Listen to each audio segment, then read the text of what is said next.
Let's get the link. Oh my god, it's fucking so annoying.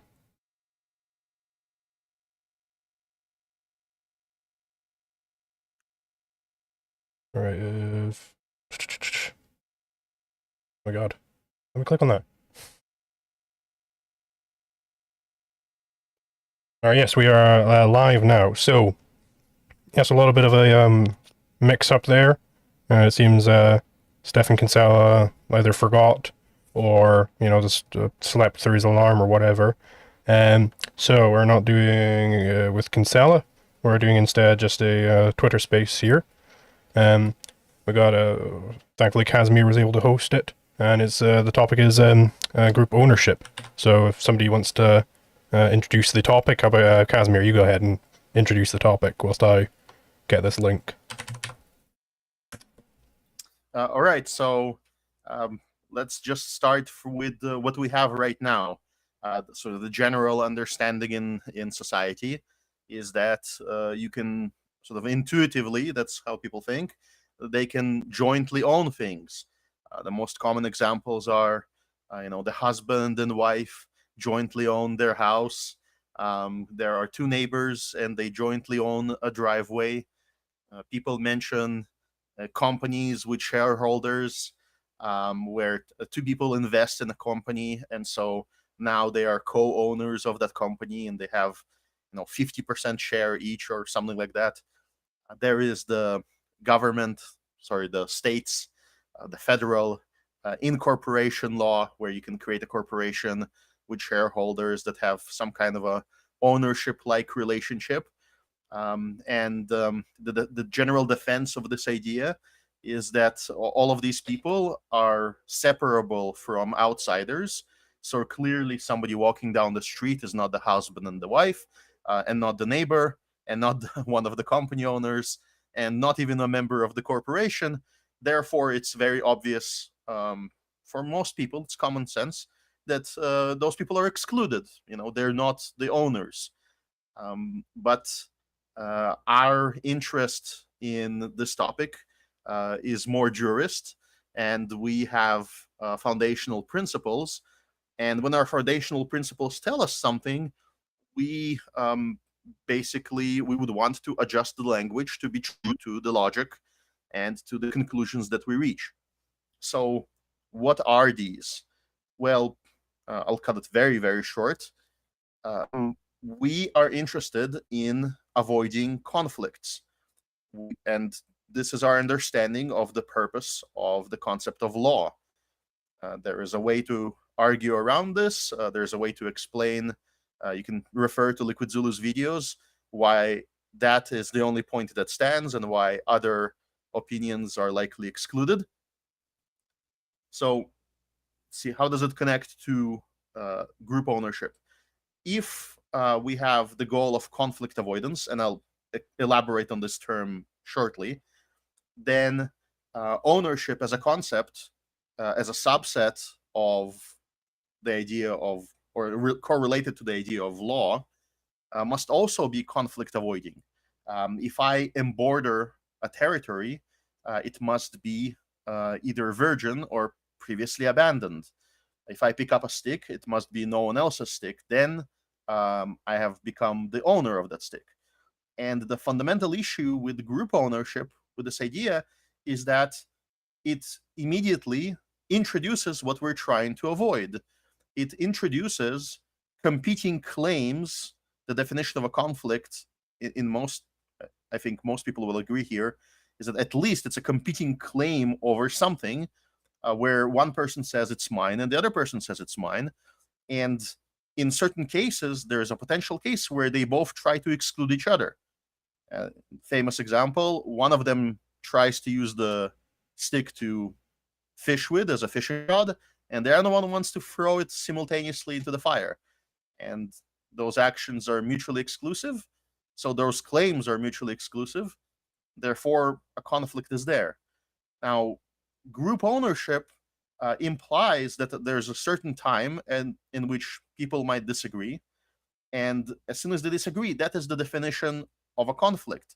And the problem for us is that our legal system cannot solve things post fact. And I'll explain that too. So when I said earlier it must be conflict avoiding, what is meant by this? Um, think about it this way: there are two domains of conceptually. One of them is your observations about reality. You see yourself, the space, um, things that you can embroider, so on and so forth. Another domain is the domain of, which is also part of reality, of concepts and logic, and let's say mathematics and legal structures. So our interest is in that other domain, in the domain of concepts, to have logical consistency. And within that, so within the frame, within the domain of the law, conflict must be avoided, meaning impossible. It is impossible to do something legally and initiate a conflict. Those are mutually exclusive. That is um, how we frame the system.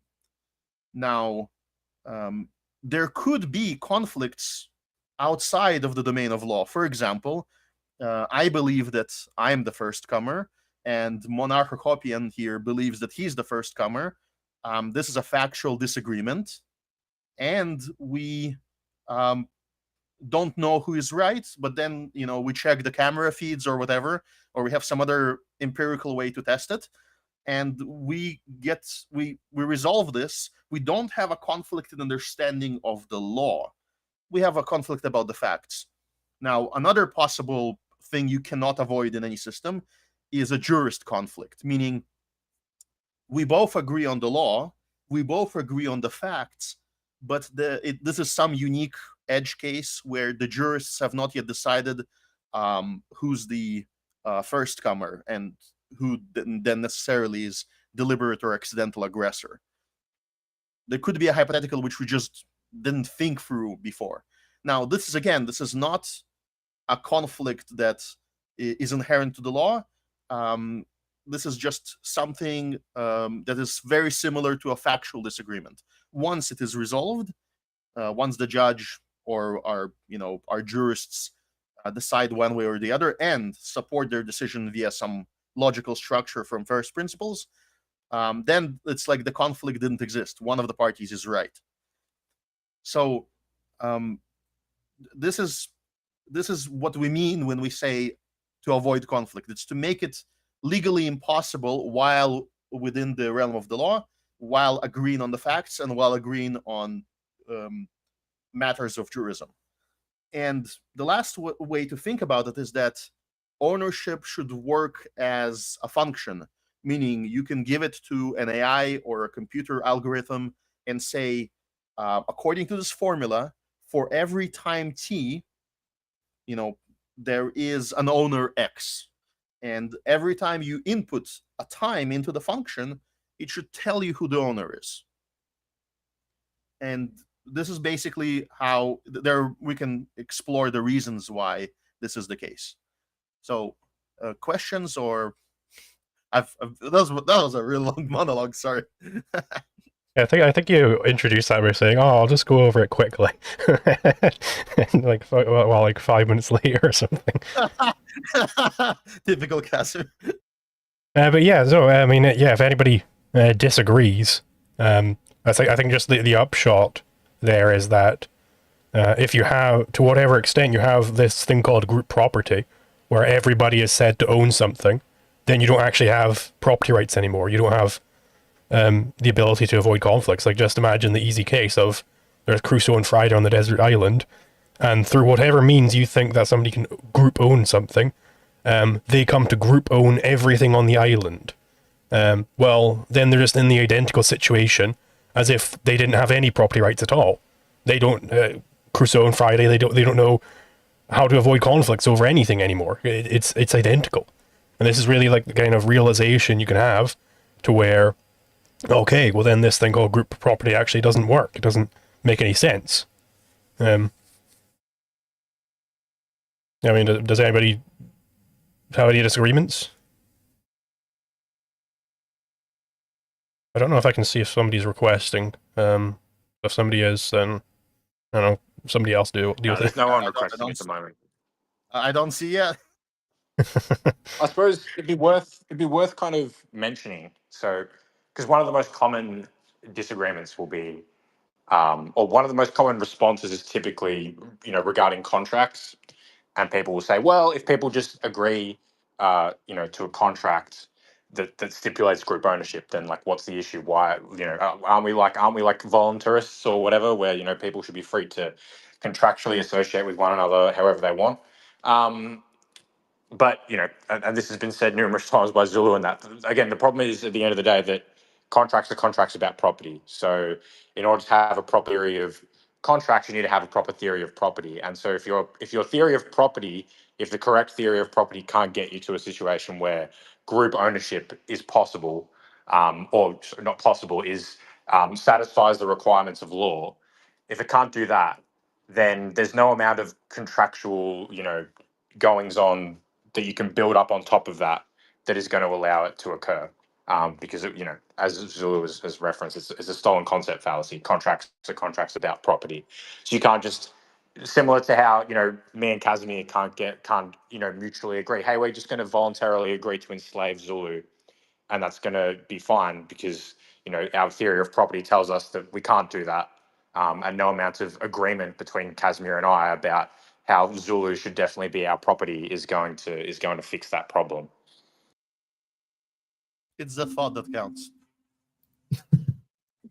I guess to kind of if there's no one that agrees with that position, to just kind of steel man it, the reason that I've heard most of them give for why it is coherent to talk about group ownership is the that ownership is about like the right to exclude, and if you have two owners, there isn't necessarily a conflict between the right to exclude because they can both just exclude each other. So I mean that's usually where I've seen most of it go. So I guess if you want to like move towards addressing that point. Can I tackle that point, or if anyone else wants to speak? Yeah, feel go free. ahead. No, go ahead. So this is just like how I would sort of answer it, and everyone else here might disagree a little bit with what I'm about to say, but if they do, please, speak up. I think that oftentimes, Zark, you and I have talked about this before, but I think like the right to exclude, that is certainly like a very important aspect of property rights, right? That's sort of how they manifest when a conflict arises, or how it optimally arises when there's a conflict. But I don't think that's necessarily the whole of property rights. I think that the idea that you only have a right to exclude, and meaning that you do not have the right to use the property in any way, which I've heard some people actually argue, that seems to lead to some very odd conclusions that the libertarians would normally not agree with otherwise, and even the people making the argument would not agree with, right? So like one reductio ad absurdum I can just think of right now is like, if all you had was the right to exclude from your property and not the right to use it, it seems like someone else could exclude you from your property, not by using force on you, but merely by, like, let's say, blockading the pathway back to your home or something while you're out. And you would essentially your rights would not be violated because they are not trespassing on your property. They're not trespassing on you. They're merely excluding you from your own property. So I think that's just one case where it's a reductio. And also another case, the right to exclude implies the right to use in some way, right? I have to be able to use my body first off before I have the right to exclude. And normally we think of property rights, or we think of rights in general as, if I have the right to do something, that means it is non-aggressive. And if I don't have the right to do something, that means it is aggressive. And that's sort of just a tautology, really. I'm really just saying the same thing and expressing it in a different manner. So to say I don't have the right to use my property, but I just have the right to exclude, would almost, to me at least, imply, at least almost like in linguistic terms, the idea that, well, by using my property, I'm actually aggressing if you tell me I don't have the right to use it and I only have the right to exclude. Yeah, I would just say on top of that, just real quick, sorry. Just on top of that, this whole idea that you have a right to exclude and not to use. Well, that seems to work in the scenario. So you come up with a hypothetical and you'll say, well, what if one person wants to paint the wall yellow and one person wants to paint the wall blue, and it's currently white? And basically what they'll say is, well, in that scenario, then neither should be done. They can exclude each other and the wall remains white. The problem is when you actually take like the core of it and you use a a proposition and its negation. You use P and not B. So someone wants to paint the wall a new color and someone doesn't want that to happen. And basically the claim is being made that if they just exclude each other, then this doesn't, you know, this means that, both people still own it and neither is winning the conflict. But surely if one person's desire is for the wall's color not to change, then that person is winning the conflict, has won the conflict. If that's the result of the dispute, is that the wall doesn't get painted, then whoever desired for that state of affairs to continue seems to be winning the conflict over that piece of property. I will say on this point of exclusion, it is a valid way of defining what property rights are. I agree with DSA on that. But I think it comes from the fact that, like, if I were to go out into nature and I pick up that stick and I fashion it into a spear, I just factually am preventing other uses of that spear. That is, I'm excluding others from the spear because of the fact that I'm controlling it. So I regard the right to control as being identical to the right to exclude. Because excluding, well, what does that mean? It means preventing other possible uses of that stick, in this case. But this doesn't actually get out of the hole. In Kinsella's article, they seem to be hinting that this gets out of the hole of group property, but it actually doesn't. Because if exclusion means preventing someone from using a certain property as a means in some way, right? But if A wants to spearfish and B doesn't want that to happen, well, A can't exclude B's use of keeping the stick absolutely still at the same time that B excludes A's use of moving the stick towards the ocean, right? Because that's what scarcity means. That's what conflict means. So one person is just factually going to end up winning this dispute. They can't exclude each other, and that's sort of the point that Monhob was bringing up. There's a bigger problem here. We're all discussing, what the result, the consequence. But we established first that if we're within the domain of law and we're discussing a legal concept, then conflict avoidance was supposed to be the goal to begin with. As soon as there is a conflict at time t, as soon as there is some ambiguity about who is the owner towards a particular task, painting or not painting, moving or not moving, that's it, game over. That's already the problem we're trying to avoid. That's why we established the first comer principle. And so I actually wanted to bring in some other ways that people try to sort of weasel around this problem. Let's say we convince somebody that it is important from the definition, from the first principles, to have a single owner at every time t. And then you start observing these types of contract ideas, like, for example, we will have two people that, quote unquote, jointly purchase a camera, and one of them is going to use it on Mondays, on like odd days, and the other one is going to use it on even days. And they have, a full mathematical function that tells them when it's going to be used. Let's make it as strong as possible. They even have an escape clause where they have this process that happens whenever they disagree. Let's say a disagreement means that they sell the item immediately and split the proceeds. All of this can be written in a contract, and what happens to them is the way the contract functions is that the person is the full owner of the thing during that day where they're assigned ownership. Now, there are two versions of this contract. So the one I just vocalized, if it doesn't have a provision against selling, then this is a point I got from Liquid Zulu, very good one. You can just sell it. And then what happens? You sold the camera, you got 100% of the money paid to you, whatever the value on the market was, and the other person gets nothing.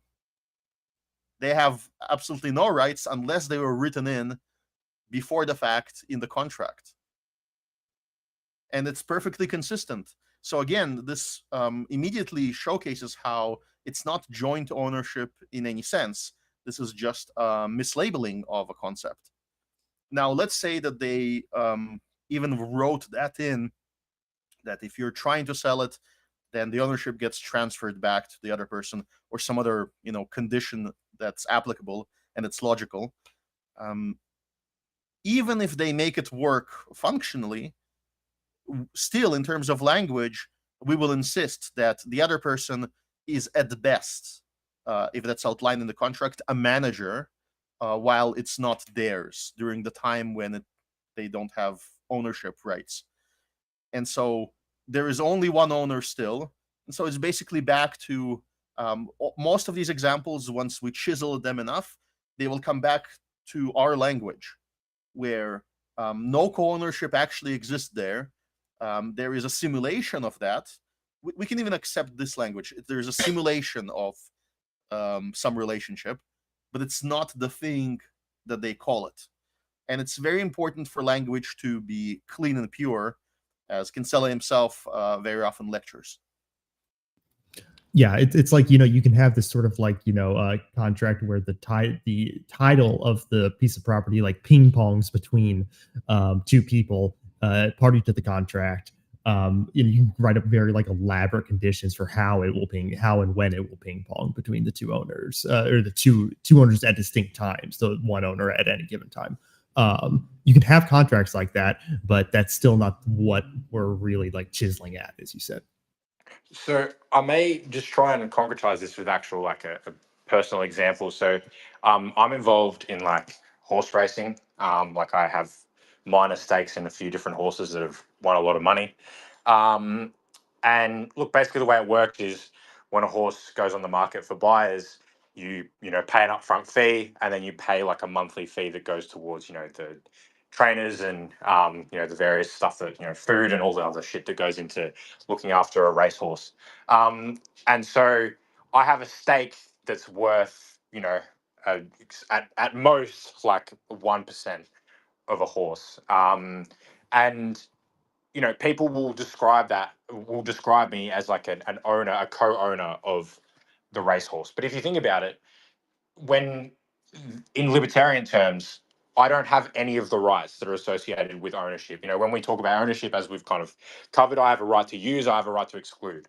Okay, if I was to rock up to one of the stables where one of the horses that I again allegedly own, and was to start taking it out for a ride, or telling people what to do, they'd all go, what the fuck are you doing, man? Fuck off. Like they literally, like I have absolutely no right or ability to make any kind of I have to decide what happens to this horse whatsoever. There's absolutely no way that I can do any of that.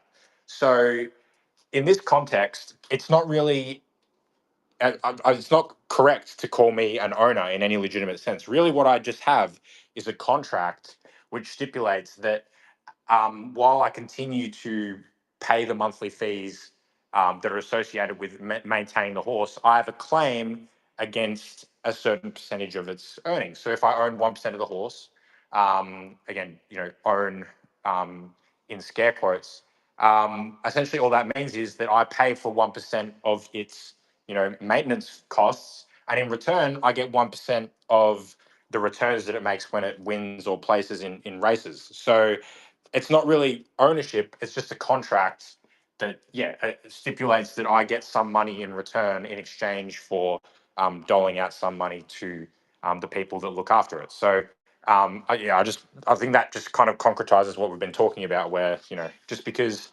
people might colloquially refer to me as an owner, I don't actually have ownership rights in the libertarian sense.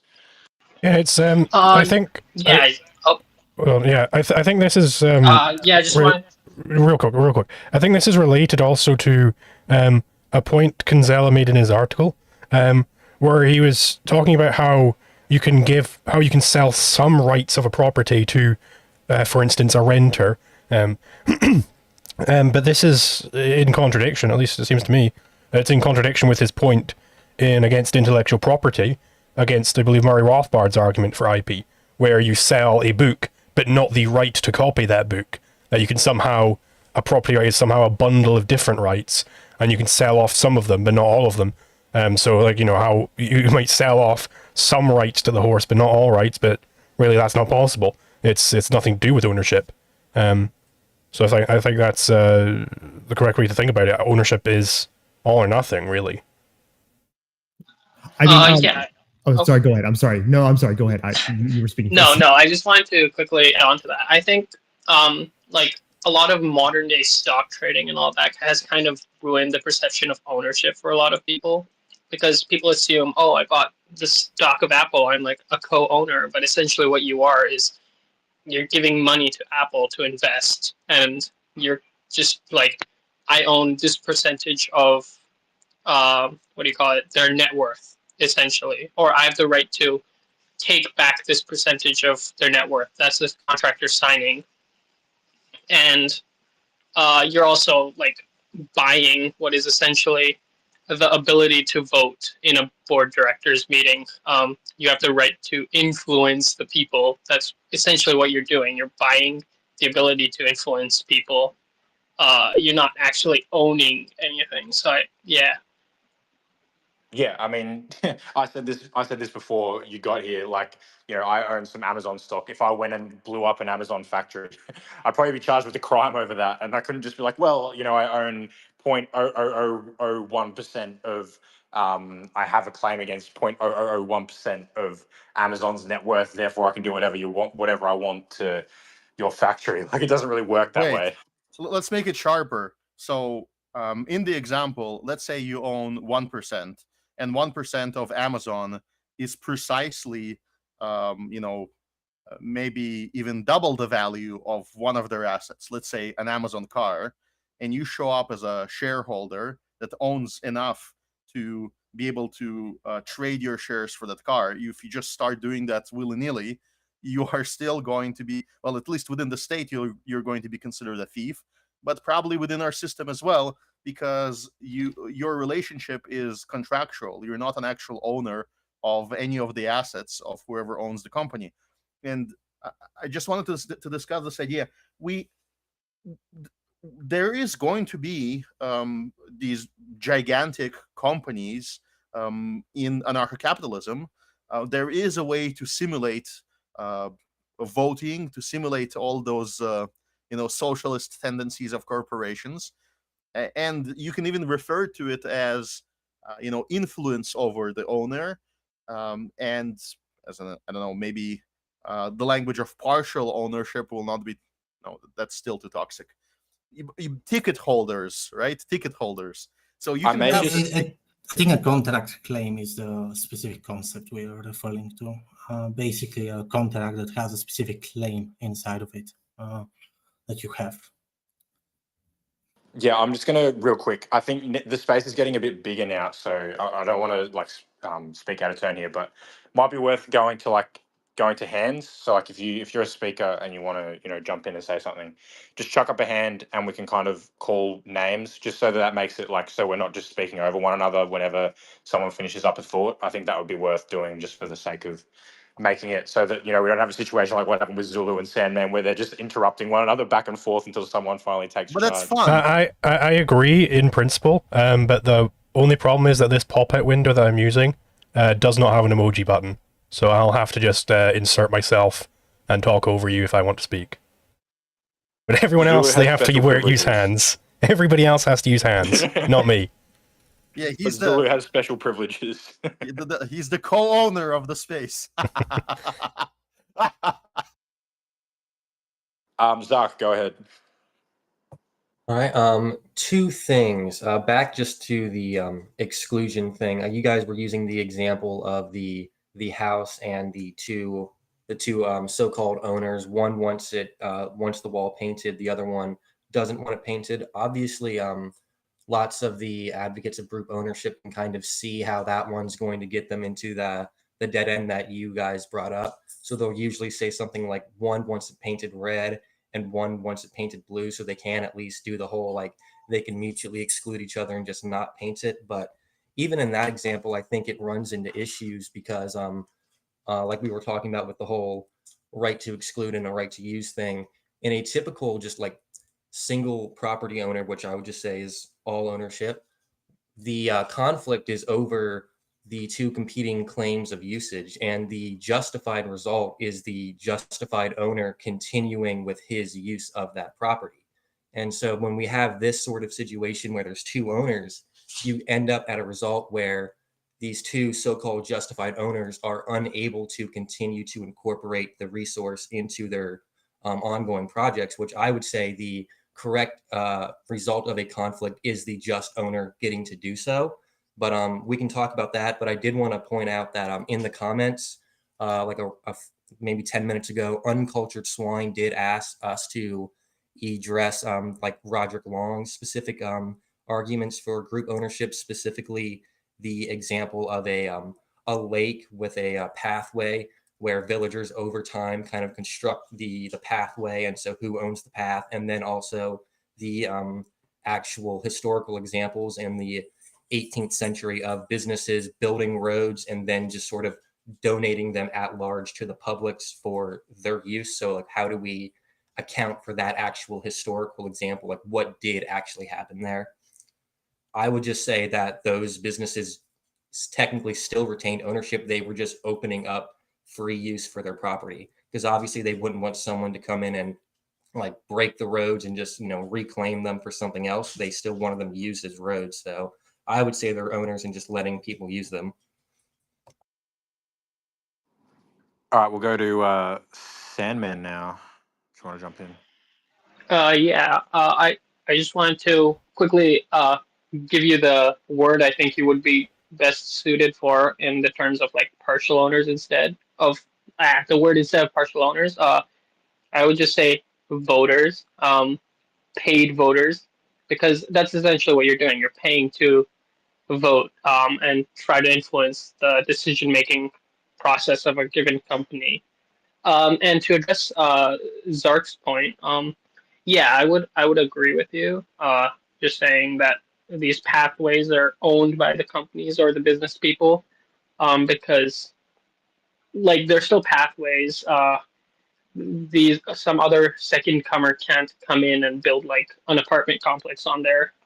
You've just kind of made a free to the public pathway, similar to how some businesses have free to the public lobbies or whatnot. So I think we have our first official disagreement, and that's why I'll take my hand. So I'm reading Long's article here. Very nice that you linked it. And he says the cleared path is the product of labor, not any individual's labor, but all of them together. So this is the labor theory of ownership, clearly implied here. The retroactive slavery idea that I actually used to believe in. But so here's the disagreement. We no longer believe it. And Stefan Kinsella has a brilliant lecture about I think it's Locke's great mistake, names some similar name to that. The basic point is that labor is sort of a mystical concept, and it's not how we define ownership.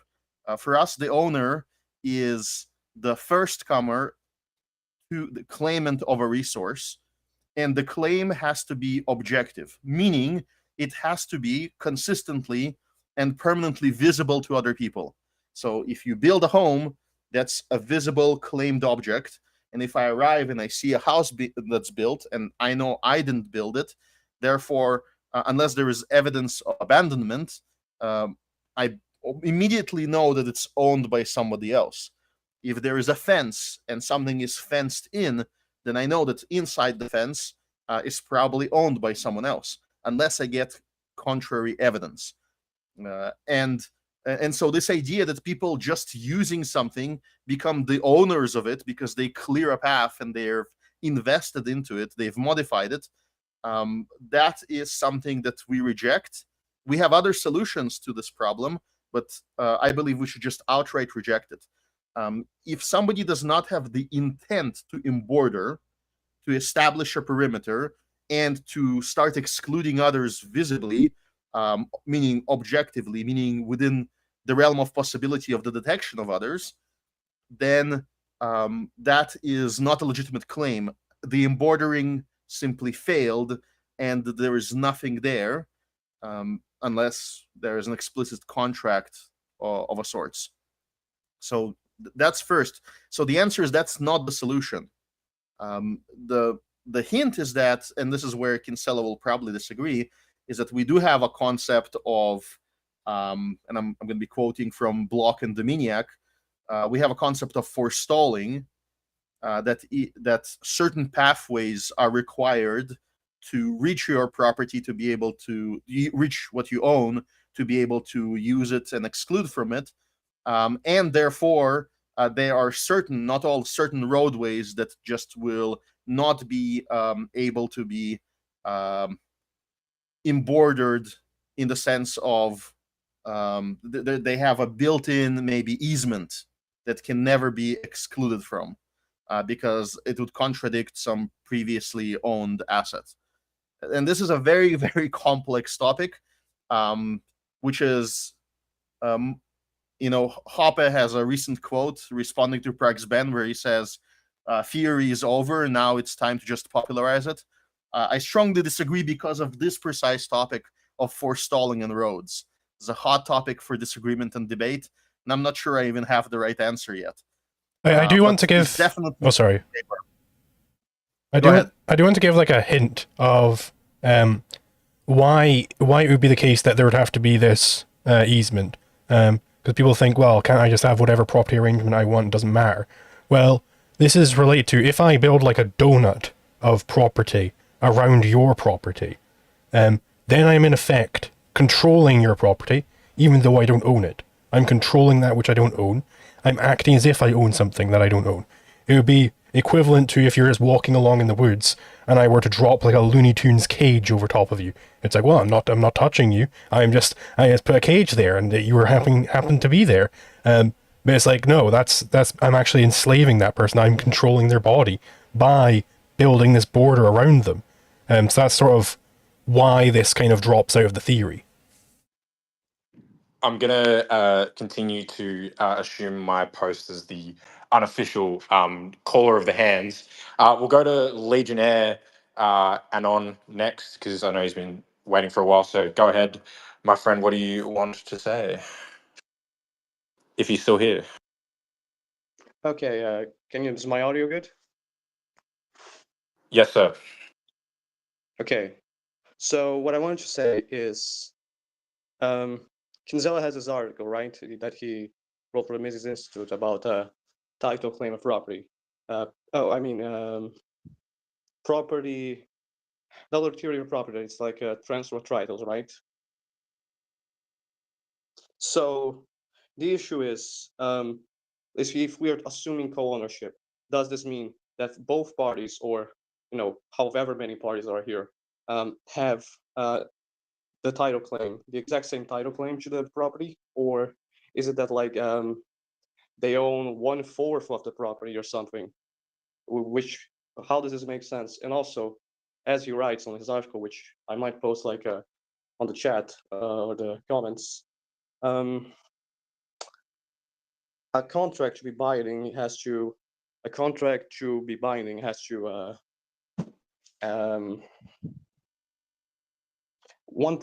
both parties have to be transferring a property to one another. There's so how would this work? How would this contract between these two or more parties be binding? Well, actually, I'll answer that briefly. That immediately seems wrong. A contract has to be only one end of it has to be a transfer. The other end could be a promise of anything. So the other end of it is just a condition.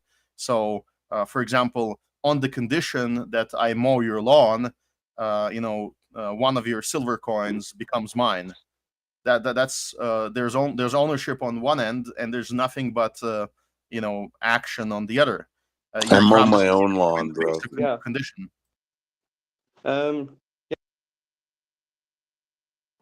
Just muted it because we're not going to let people just jump in kind of willy-nilly. So just please don't. Legionnaire, jump back in. Okay. I That's agree with that. communism, man. That's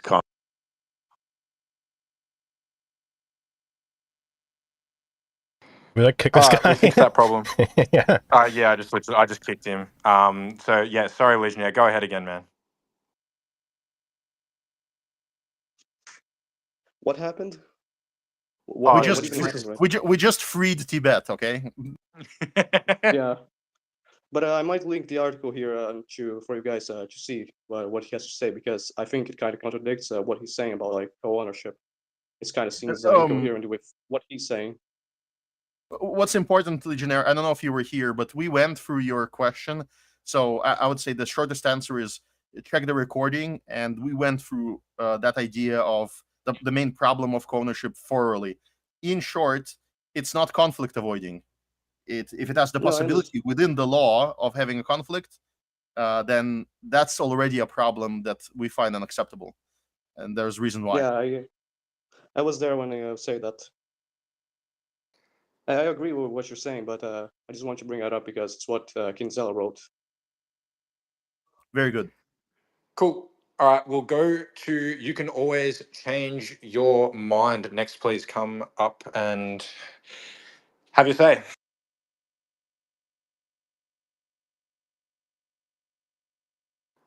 Can anyone else not hear him? Or is it just me? I cannot. I cannot hear him. No, maybe it was waiting too long. Oh, there you go. No, still no sound. Sorry about it. All right. I'm gonna get you to drop back down, my man, and feel free to come up back into speaker, and we'll try and get you up. Maybe just like leave the space entirely, and we'll make sure you come back up. In the meantime, I'm gonna go to Zark, and then we'll go to Finn, and yeah, we'll get you can always change your mind back up as soon as possible. All right. So back to the village lake example. Main response I heard was that Long was kind of using the labor theory of property, which has its flaws, and I definitely agree with that. But just to steel man it, just like even if we were to replace the labor theory of property aspect and just look at it from a first use and homesteading thing, I guess like from that angle, it would be it starts off where people are just sort of walking to the lake, and it's not necessarily like there is no path there, but they still like over time, like people are going there, and in their mind they still have plans to like reoccurringly go there. That's the path that they walk to go there. Over time, more of a path emerges, and I guess like I think like one of the problems is it kind of has like the Sorite's paradox in it. Like at what point does this thing become a path actually? Because it's not necessarily like the first person that walked through and just knocked down one branch, but after 1,000 or 3,000 have, and it's a clearly defined path. And then, everybody in the village is like every day walking through this path. It does seem like somebody can't just one day walk up and, put a toll booth. And so it's like, okay, well, if that can't happen, it has to be owned. But it seems hard mainly because of like that Sorite's paradox aspect where it's like, I'm not even exactly sure when it became a path, like even just to put a label on that and then finding an owner. But I would still say like the way, like obviously would be very complex, but you could just simply like, okay, let's investigate who has the actual highest claim. Like I can say, well, this is the first time that I can prove that I walked on it. Does anybody else have like a prior example of when this instance that I did walk on it, it was clearly at a point where we would say it's a path, something like that. But I think like that is a kind of tricky example, but I mean, I think that's also because it has like a well-known sort of paradoxical aspect of, okay, when did this thing even become a path to begin with? Well, it became a path that you own when you communicated exclusion to everybody else. When, for example, you put a turnpike on it and placed a guard and started charging, money or deciding who goes through. That would be the first instance.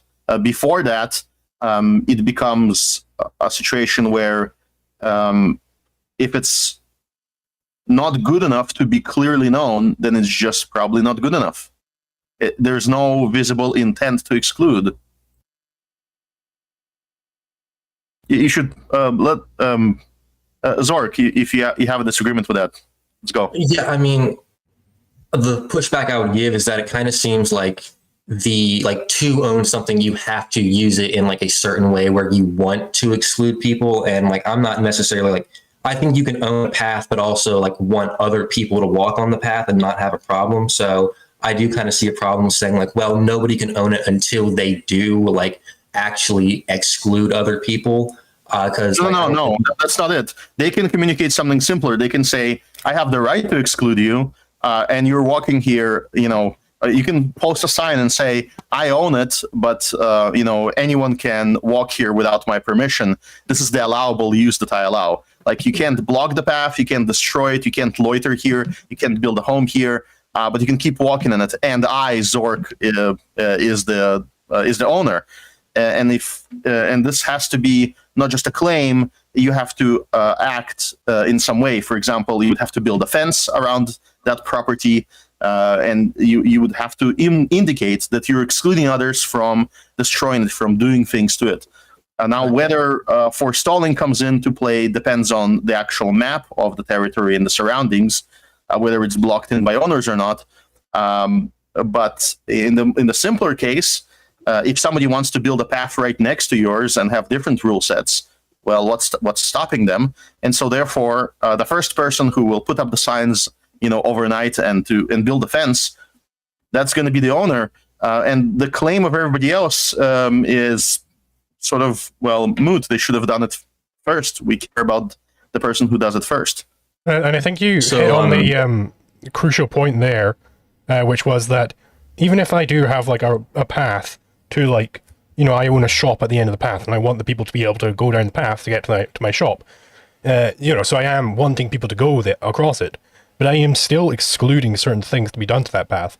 For instance, I would be preventing someone from building a roadblock, right? It's the same thing with like, a public mall, right? There are a bunch of shops in that public mall, so I want people to be able to go through the public mall freely, but I am very clearly excluding certain things. You wouldn't be able to go into the middle of it and start building a hut in the middle of the mall. I'd be like, no, get the hell out of here. You got to pay rent to set up shop in here. Yeah. So like, just to like clarify what Casimir was saying, like you would actually say it would be like, even if like there were, for a while now, there's been just this constant stream of people who every so often will walk this path consistently. It's the first person who will actually, in any sort of way and border that territory, plant a flag, put up a fence or something like that. Like, would you also like say that would work? If like I could kind of get behind that if I'm also thinking that person was somebody who had previously used it, but I mean, it does sort of seem odd if it's like somebody who's never been there, like somebody out of state comes in there and just plants his flag in that path and it's like, okay, this is mine. I could start, charging a toll booth if I want. And then like everybody in that lake's like, I've walked that path every day for the past 5 years. What do you mean I have to pay money now when you just got here? How do you own it? So I mean, unfortunately, facts are stronger than their feelings. And I think let's examine another hypothetical. But would you deny that they were homesteading it when they were walking on it and they were continuing thinking like, I'm going to walk this path tomorrow? I would deny that they had the intent to homestead it, because let's redo the hypothetical where they did. What would happen then? Then they did it wrong. So one of them would have to either the way that one of them maintains the owner status. For example, the easiest example would be if they already have a recognized authority, like a village elder, and they said, we don't know who homesteaded first. None of us homesteaded, but we have a village elder, so let's all agree that he owns it. And then they have to make this decision visible to outsiders. Then basically, they repeated what I said. They should do this. If they don't do that, and I'm an outsider, well, they're both laying a claim to something and they don't simultaneously. It's a contradiction, and that means it doesn't exist. If it existed, I would be able to see it as an outsider. If I'm not able to see it as an outsider, then it doesn't exist. Then what am I? I'm conflicting with something that doesn't exist? No. And so the fact that people don't have, they live in huts and they don't have water supply and they don't have good juris systems and have a misunderstanding of law does not excuse them from the reality of how the law works. Now, I think a sharper example to examine later would be the example of a bridge. Let's say that everybody, in a socialist village, invested money to build a bridge, and the bridge is the only way to pass through, or like a tunnel through a mountain, let's say, even another good example, and it's just very expensive, perhaps even impossible to build another. Then how do we resolve that? That could be a case that's sharper. But in the case where they just walked through, well, sorry, then they can just build another road. It's tough luck for them. Maybe this time they will actually exclude people from it and therefore prevent people from building toll booths. Yeah, okay. So I've muted everyone because prevent people from being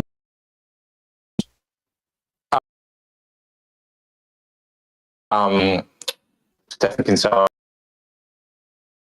He apparently overslept and didn't set an alarm. But he's here now. So I apologise to everyone who was waiting to jump in. I'm sure you'll get an opportunity later down the track. But because at the end of the day, this was about having a discussion between some of us and Professor Kinsella, I wanted to give to jump in and kind of kick things off. So Stefan, thanks very much for coming, and I'll let you kind of take it away.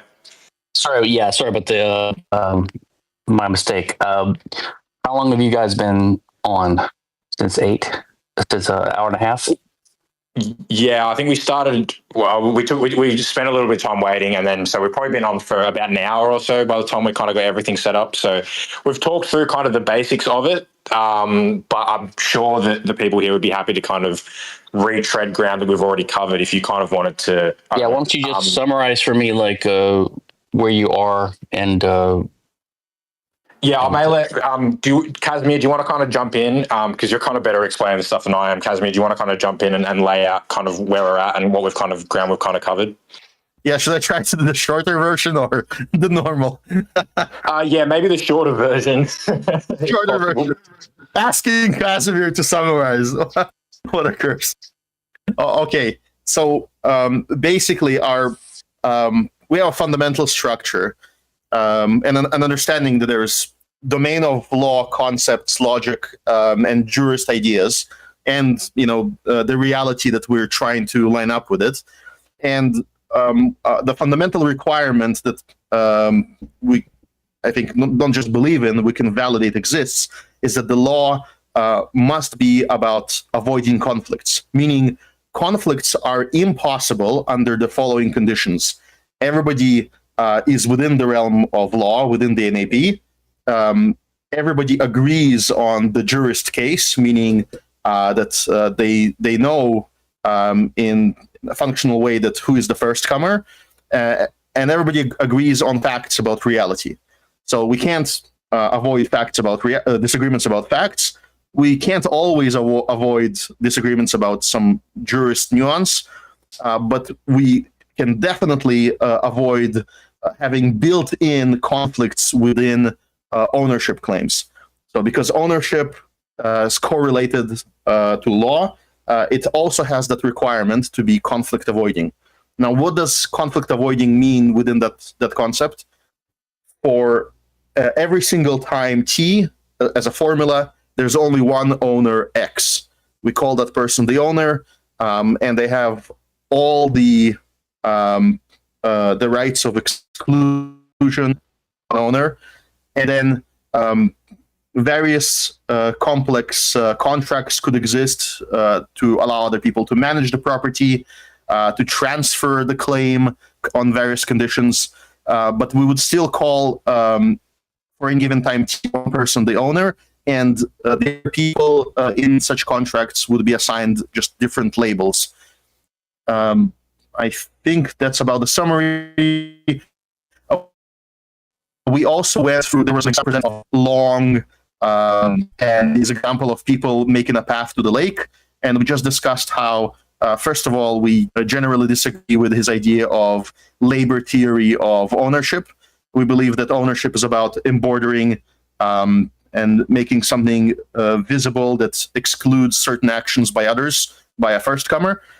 And so that his theory of people simply walking the path, creating some kind of a claim over it, is suspect.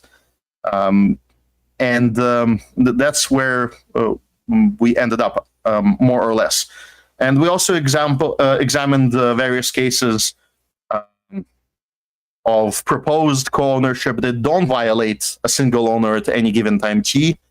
And our assertion is that once you investigate them, they often end up just being about semantics. So they are fully within our system. There's no disagreement.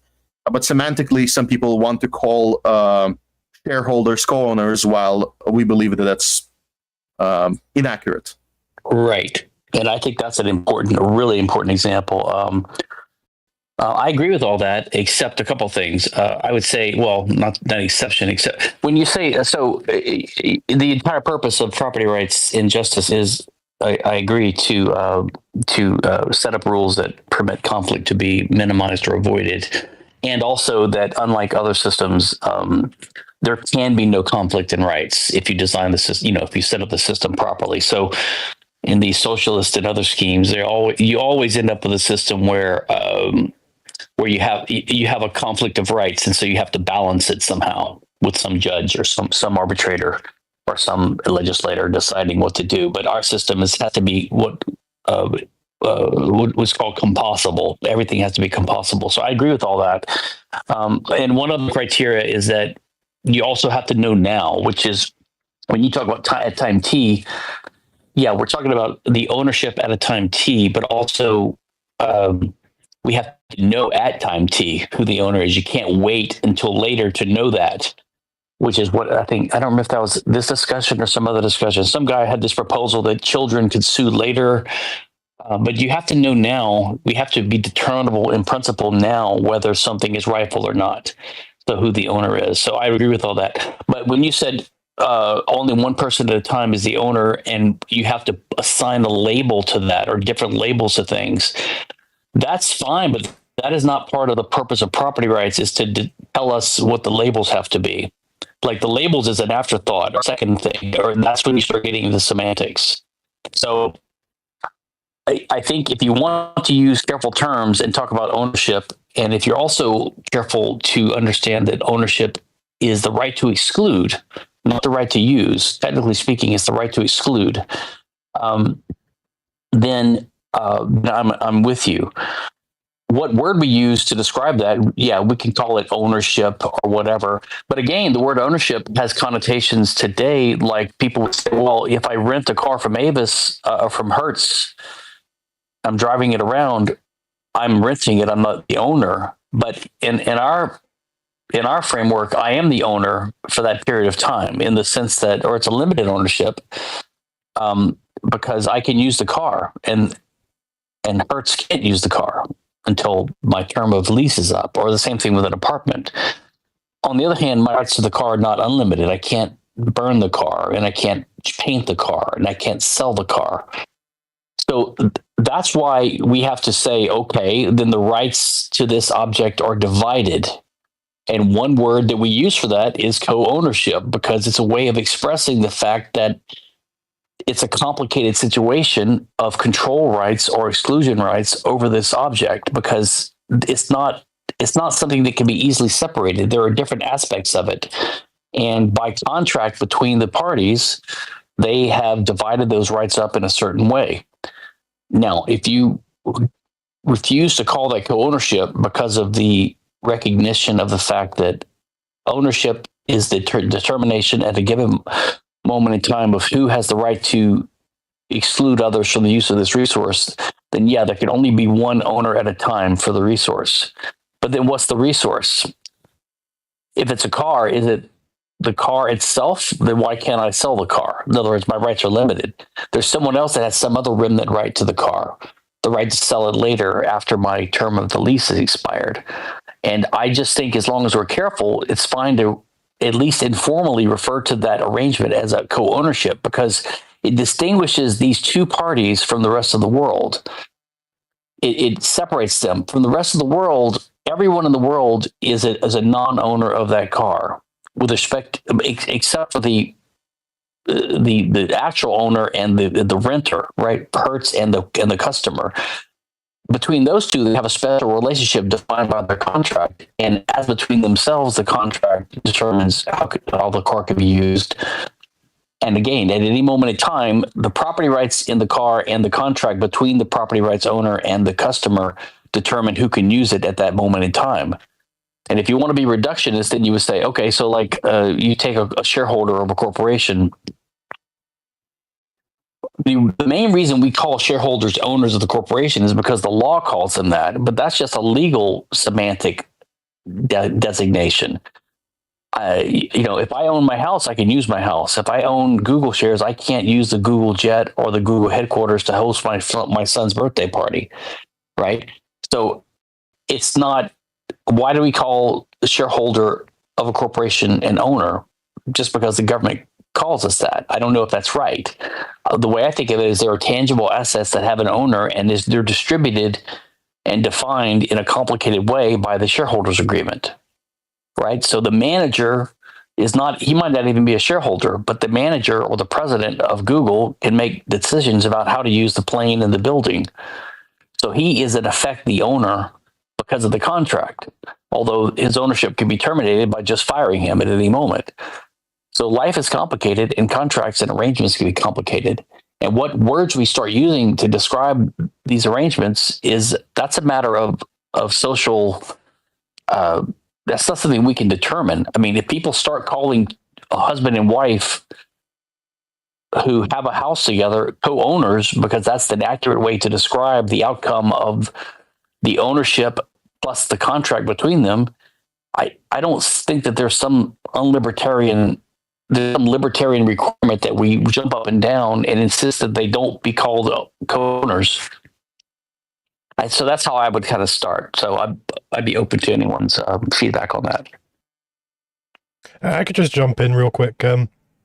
So I think this case of renting. I mean, it does seem like there's most of the disagreement is over terminology here, but I do think that our terminology is probably better. So, like for example, in this renting situation, well, if we really use the words that we would use for ownership for that, then we're treading pretty close into like this bundle of rights type of theory of property, where, I could maybe sell a book, but retain the right to copy that book, so I don't sell you that part. And then, which I think is Rothbard's idea of IP. So if we, because that's what it sounds like when you say, well, they sell some of that to you for this period. Correct. So you have certain rights in the car, but not all of them. No, and that's a really good insight, because there is a big mistake Rothbard makes in that example, but I think that can be cleared up if you have a better understanding of the entire theory of contract, which is why I tried to do that in my recent article. And Rothbard started on this, but then he mangled it himself, right? So if you keep in mind, which he didn't, that contracts are not binding obligations and they're just assignments of title to resources, then you'll see that his attempt to use this bundle of rights metaphor to justify his copyright example is confused, because you don't have to reject. So I want to ask you about this. So you seem to be rejecting the bundle of rights theory in general. I don't see how you can permit someone to rent to have an apartment contract or a rental contract if you don't admit that you can have this bundle of rights theory. So how would you view the rental by a landlord of an apartment. How would you view that relationship? I think to have that be a legitimate contract, it would have to be worked out with like penalty clauses, like, hey, I'll pay you this much money, and then I get to stay in your house for that period. But if if they kick me out before the rental agreement's up, there's some penalty clause which says they have to pay me like $1 million or something. So that it makes it really hard for them to kick me out early.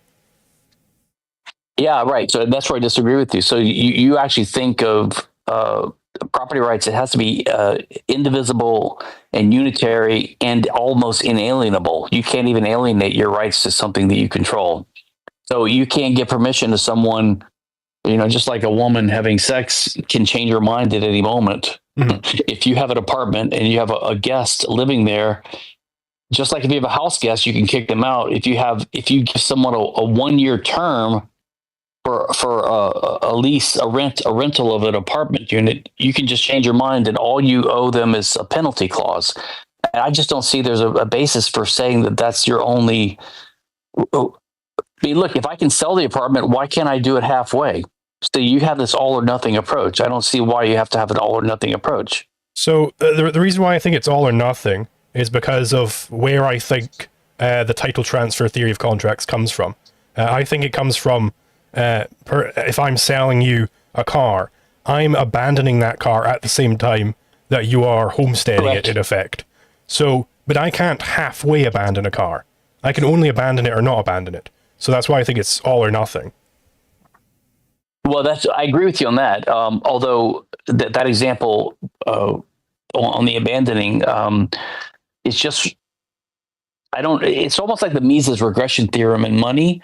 Some people think it means it's a proof of how money had to come about, whereas I think that the regression theorem was just a debunking of the idea that there's an infinite regress in the current theory of the value of money. It's no kind of proof that money can only arise that kind of way, and that Bitcoin can't be money, blah, blah, blah. And so the abandoning thing is just an example of one way that you can understand why it's possible for the owner of a resource to transfer it to someone else. And the reason is because you do have the ability to abandon it. And if you abandon it when someone else was possessing it, then they could re-homestead it. But I don't know if that necessarily means that's the only way you can transfer title to something. It's just an example to show that it's possible and that it's legitimate. I just wanted to quickly, sorry, and I may slightly mangle this, so I apologize, but I just wanted to connect this to something that Rothbard actually talked about, I think in the Ethics of Liberty and maybe elsewhere as well, where he talks about how, contracts, so promises are not enforceable, right? So you can't enforce, if I promise to give Zulu $100 in a year from now, and he comes along a year from now, if he points a gun at my head and says, give me that $100, he has no right to do that. He called it a nudum pactum. Yeah. Yeah, right. So what I would say is I think that the example of kind of this, like, kind of the that we're kind of talking about here would fall under that issue where what you're saying is that if I agree to lend you or rent you my house for a year, under your theory, it seems like what you're saying is I've promised to let you have the house for a year, and that promise should be legally enforceable. I don't think that's the case, and I think that's what Zulu and I are pointing out, is that you have no ability to actually enforce the promise that I will let you stay in the house for a whole year. The only thing you can do is, as Zulu says, institute a penalty clause that says if I then reclaim my right to exclude you from the home, as is my right, then I have to pay you some penalty. But so here's the problem. The problem is the penalty clause is also dependent upon the idea that it's possible to have a conditional future alienation of title to something that you own, right? So if I say, if I do the following action in the future, then $1,000 of my money becomes yours. Well, I'm not abandoning it in the in the same sense that of the example that we gave of like I own an apple and I let you hold it and then I abandon it and now you re-homestead it. That's a contemporary present thing. When you have a future penalty, what you're saying is in the future, if I happen to own a 1 ounce gold coin, then title to it becomes yours if the following condition happens, even if I change my mind between now and then. So you could characterize that as a promise as well if you wanted to, and say, well, then that's not enforceable either, right? So to me, the distinction is about what's inalienable and what's alienable, and your body is inalienable, but other things are not. And that's why I said it's not that the only way to transfer title to an object is an all or nothing, contemporary, simultaneous, unconditional abandonment in favor of someone else. That's just the core idea. But if you're going to have future title transfers, which a penalty clause is, you have to have a more complicated and nuanced way of transferring title to something. Right? So you're effectively abandoning now title to something in the future that you might not even own right now, that might not even exist yet. So you're using your present intention to operate on a future event to determine who's going to own that thing. But what if you change your mind in between now and then? Right? So what you're saying is you can't change your mind. But it's not because it's a binding promise, it's because the power of ownership extends to things other than your body, right? So I'd like to hear your or Zulu's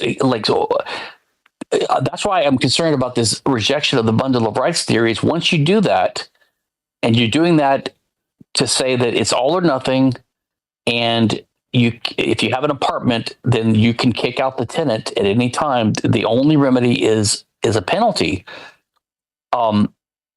Well, then I think you're also rejecting the ability to even have a penalty, because that is also a future conditional thing, which was a promise you made in the past. So why is that binding, right? Casimir, do you want to jump in? I'll get back. I'm going to have a think about that and then I'll get back to you. But in the meantime, Casimir, go ahead. So I'll start with this last point. I think that you're perfectly correct, Mr. Kinsella, that if you promise something in the future, then I could quickly line up a scenario where you just can't fill that promise, and then the penalty doesn't get paid potentially. So let's look at it. Let's say that I rent an apartment in a house, and I have a lease for 5 years, and the lease has a penalty clause, and let's write it. So if the penalty clause would be like I don't know, twice or like one time the rent I paid so far, or some other amount. But then we could also have a penalty clause where the current apartment just flat out becomes mine if you try to evict me before the title. I agree. Before the lease expires. So that could be collateral, but I just even thought about the counter to my hypothetical. So let's say that what the owner does is covertly, while I'm renting an apartment, they just sell the whole house, and then they take the money and they abandon it. Now they have nothing except their naked body, and so wait! I got lost. Who does what? Which party does what? But then, okay, that won't work. So yeah, but no, I think it will. So if the owner of the entire house, the naked owner, we call in the civil law the naked owner, actually. Ironically, the naked owner. Yes. So they sell the house, and they basically, and then they become insolvable. So who does? Who? Oh, the owner becomes insolvent. Okay. Insolvent, so that they can't pay the penalty clause. You're right. I would be sort of out of luck. I have no way to recover it. No, but that's not true though, because in my theory, you can divide rights up, and so when the naked owner sells the house, he's selling it to another party, subject to other ownership claims. In other words, he can only sell what he owns. like, for example, if I own a house and I grant someone a life estate, which means they have the right to live in it until they die, then I'm the naked owner and they're the usufructuary, and I can't use the house fully until they die. And I can sell the house before they die, but I sell it subject to the usufruct. In other words, I can only sell what I own. So the apartment owner in your example can't just sell everything and mine, including the right of the tenant to get the apartment if some penalty clause is violated, because that is sort of like a real burden on the real in terms of property rights. It's a real burden on the estate that runs with it, and that any buyer takes it subject to. You follow me? Yes, I do. But I think I need to think about a little bit more about this particular example. But earlier you also said that you don't have a clear way to think about the apartment or the car lease example, and so we should sort of at least informally call it co-ownership. I have a proposal. No, actually, that's not my view. I don't care what we call it. I don't care what we call it. I just think we have to recognize.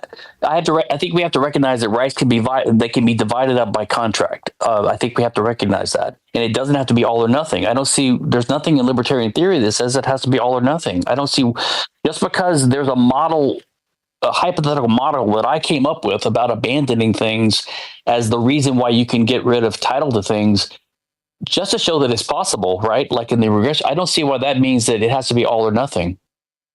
So I could maybe jump in on that then. Okay. Liquid Solid, before you go, just one more thing. Sure. I just want to mention the concept of guardianship exists, and maybe we can later discuss how when you buy the lease for the car, then during the duration of the lease, you're actually just acting as the guardian of that car, meaning that if you act in violation of whatever contract you have or the definition of that guardianship, you might even become an aggressor at that point. So if you try to, let's say, damage the car or do something with it that's not representing this idea that the actual owner gave you, then you would become just directly a criminal. I think there's a problem with that example. I would agree that the person who rents an apartment or rents a car, if they use it beyond the terms of the contract, at that point in time, they're committing aggression because they're committing trespass. They're using someone's resource they're using the owner's resource without his permission. But it's not because of guardianship. Guardianship is the totally wrong terminology and analogy to use, because that is a case where you're talking about an object with rights, which is another human being. This has nothing to do with rights of the car or the apartment. You're not a guardian of the car. No. What you could say you're a caretaker of the car because you have an obligation to. You're a guardian of the owner in matters related to the thing you rent. Yeah. So what that means is that the terms of the contract give you certain usage rights, but they give you certain obligations which are enforced by a penalty clause. That's the way to look at it. Because obligations, again, contracts are not binding obligations. You can set up title transfers as a way to provide inducements or incentives or penalties for failing to live up to a promise. But the contract itself is just a set of title transfers. So you could say something like, okay, you have the right to use the car. If you try to leave the state, then at that point in time, the ownership completely reverts to me, and now you're using it without my permission, and now you're a criminal. Or if you hand it over to someone to paint the car, I don't know. You can come up with conditions where the caretaker of the car, which is the driver, the renter, is using it in a way that they promise not to do, and there's some kind of title transfer penalty associated with that to punish him, right? Like, probably you would just say you owe us you owe us a penalty clause. If you smoke in the car, you have to pay $1,000 to help us fumigate the car now, something like that. Yeah, I suppose I can. Sorry. I suppose I can jump in here then on the point of contracts. That is how a penalty clause could even be possible if it's all or nothing, because they might, change their mind. Yep. I don't see the abandonment thing. I don't think that's just an illustration of one type of contract. I think that is actually how all contracts work. And I think abandonment can be future oriented in this sense. Because, I mean, if we just look at the example of, you let your friend pick up an apple and then you abandon the apple. Well, what does abandon actually refer to? It's like this intention from you. And I think intentions can be across time and across space. So I think that I do too. I do too, but I don't see why it has to be all or nothing. Well, because that's how I think that all contracts work. I think if I agree to, there's some penalty clause in the future between us, and when it comes time, I've already demonstrated back when we signed the contract that I intended to abandon it on that condition. So I think that even these, well, let me ask you this to clarify something. How would you view if a guy jumps into a boxing ring with another guy and he's consenting to be hit, right? Okay, so when he gets hit, it's not assault and battery. Yeah. Right? Because he's consenting to it, right? Yeah. Is that a contract, or is that just the exercise of the owner over his property right, and he's consenting to someone using his property? Yeah. How would you characterize that? I would not characterize that as a contract, because I don't think that slavery is possible, or voluntary slavery, that is.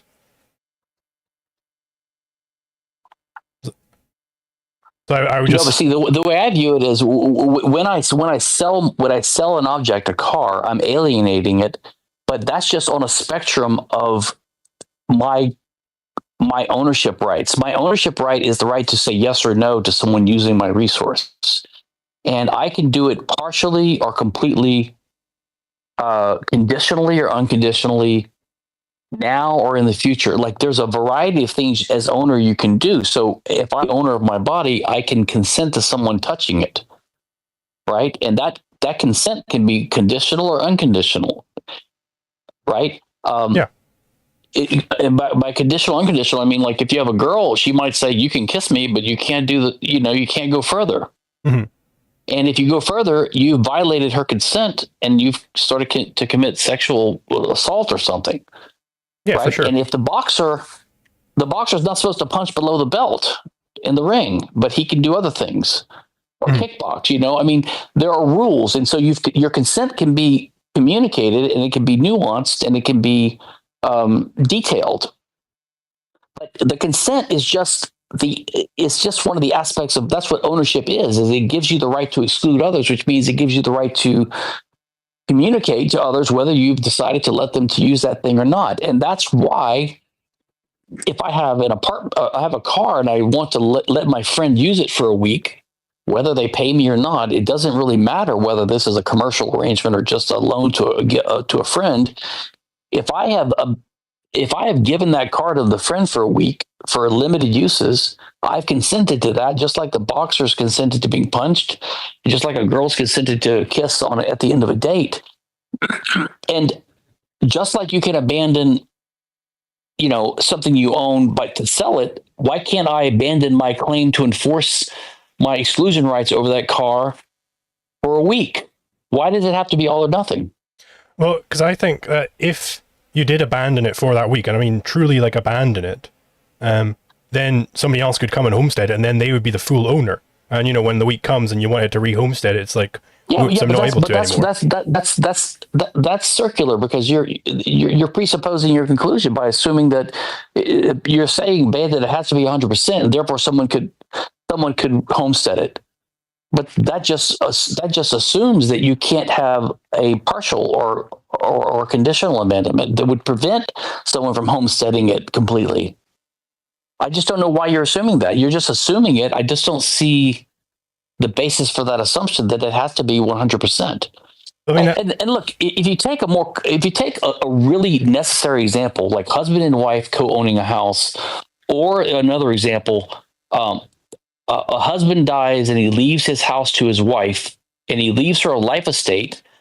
He leaves the house to his children, but he leaves the house, the right to use it for life, to his wife. You have to permit that. I think you have to be able to permit that kind of relationship, and you have to have a word for it. And I don't think that if a husband and wife own a house, we're bound by robotic Randian libertarian logic to say we have to make a choice. Is it the husband's house or is it the wife's house? And then whichever one is the true owner, they can kick the other one out at any time, and all they owe is a penalty. Like that's the implication of your theory of this black or white, all or nothing approach, is that you have to choose, is it the husband or the wife, because you can't have co-owners of the house. I just don't think it's a problem at all to say the house is owned by the husband and wife jointly. They each have a 50% interest in it, which is undivided. And they have a contract between them which says who can own it and what happens if they disagree. I don't think it's that complicated, and I don't think it's a problem. So that's what I'm stuck on. So I think that for this case of, indeed, you can agree to, the boxer can agree to let the other person use their body in certain ways, and so on and so forth. I don't think that is, at any point, I believe that the boxer could say, all right, time out, I'm done here. And then the other guy has to stop hitting him. I agree, but because body rights are inalienable, that's what I'm saying. Your theory almost implies that rights and other things, there's an inalienability aspect to it too, because you have full rights to change your mind unless you completely get rid of it. But until you do that, you have inalienable rights over it. You can change your mind. So you see, you're extending inalienability concepts over the body to other things that we own, except for you could finally abandon it. That's all you allow them to do. But you can't divide it. You can't have conditions. You can only abandon it, yes or no. That's why I don't understand why you can say you can do it in the future. I think your theory pins you in more than you think. Well, look, because again, I believe that abandonment, even this all or nothing abandonment, it can be future oriented. It can be, I demonstrated on Tuesday that I am going to be abandoning this thing on Friday, and I believe that you just said the boxer can change his mind. Okay, why can't the owner change his mind? Why can he? Why does his abandonment, his earlier statement, why does it override a later statement? Well, because really, it wouldn't be possible to. You could have a situation, for instance, where I get this contract and it's like, okay, well, this guy's going to abandon on Friday. Then I leave town for the week, and then I come back and I start using it. Well, we've got to have, again, at any given time, we have to be able to. Everybody has to be able to figure out who owns a given thing. So if I just keep flip-flopping, then we enter a sort of situation where it becomes a lot more difficult to. You can't have a situation where you aren't able to figure out who owns it anymore. Yeah. You don't like the consequences of taking that. Yeah, you don't like the implications of that view, but I don't like the implications of saying a husband and wife can't own a house together, because that means the husband can kick the wife out at any time. Well, no, I'm not making. You can't have that either. I'm not just making the point that it would be like kind of untoward or mean of someone to do this. I think that it makes it impossible to avoid conflicts if somebody is able to do this type of thing. Yeah, no, I agree. But what I'm saying is you're seeing that there's a problem with the scheme, the system, because it's totally unworkable then. It basically, if you take this view to an extreme, it basically, you get rid of ownership, and all you have is a bare form of ownership, which is just current possession. It's almost collapsing ownership into possession, because all you can do is just have current ownership of something, and you can't have any future contracts about it, nothing. You can either own it or you can abandon it. That's all you can do. This is binary, all or nothing thing. I just still don't understand the problem with having, say, a husband and wife have joint ownership in a resource. Because your concern is that you can't have a system that allows for conflicts, and you can't have a system that doesn't solve conflicts. Right, but I think that if you have a property ownership right in a house, combined with a contract between the two co-owners, then you still can avoid all conflict, and you don't set up a conflict, because you can avoid conflict, because if there's a disagreement, then the contract between them could specify who can use the bathtub right now. If there's a disagreement, it can specify who owns it, who has the right to use the bathtub. So I think I think that in these types of situations, you can't have co-ownership coming about just by contract, just by, okay, we'll have a contract and we'll specify all these different things, because I believe that property theory has to come before the contract theory. I agree. That's why I say, okay, we don't have to call it co-ownership. But the point is, so let's say the husband owns the house, but then he makes an agreement with the wife and he says, okay, by the terms of this contract, you have the right to use the house. And if we have a disagreement, we can settle it the following way. And if we ever sell the house, we both have to consent to sell it. And if we do sell the house, we consent to split the proceeds 50-50. And you have the right to invite people over to the house unless I veto it, and I have the right to invite people over to the house unless you veto it.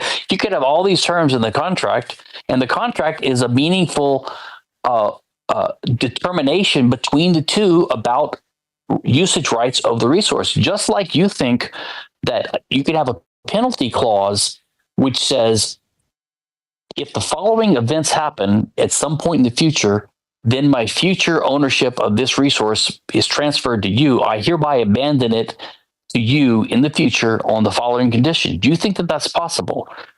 Well, I think that's possible with other types of property other than a piece of gold. It's also possible with a house. I have a house, I'm the owner, and I'm hereby saying that in 2 hours, if you decide to use the bathtub, I'm abandoning it in favor of you to this extent, and then you abandon it back to me. And I mean, you could make it that complicated if you wanted to, which is ultimately what's going on. In other words, you could reduce the elements of it to abandon conditional future abandonment claims, which is exactly what a penalty clause is, and that would result in a co-ownership arrangement. Sure. So I think if it was, I think it does have to be phrased in terms of this kind of abandonment, this title transfer, and indeed, if you wanted to get real down into nitty gritty, it would become very complex. But that's why we have abstraction, so you can abstract further and further up. Exactly, 100% agree. Yeah, and to be honest, I try to avoid talking like this when I'm not talking to people like you guys, because everyone rolls their eyes and they think you're a reductionist and you're trying to make it too complicated. And I'm like, no, I'm just trying to understand the essence or the basics, the nature of property rights, and how it applies to consent. All right, go ahead. I just want to real quick break this up just real quick and give Ace a chance to jump in, because he has been waiting with his hand up for a little while. So we'll let Ace jump in, but then obviously you guys can go back to kind of what you were discussing. But Ace, go ahead.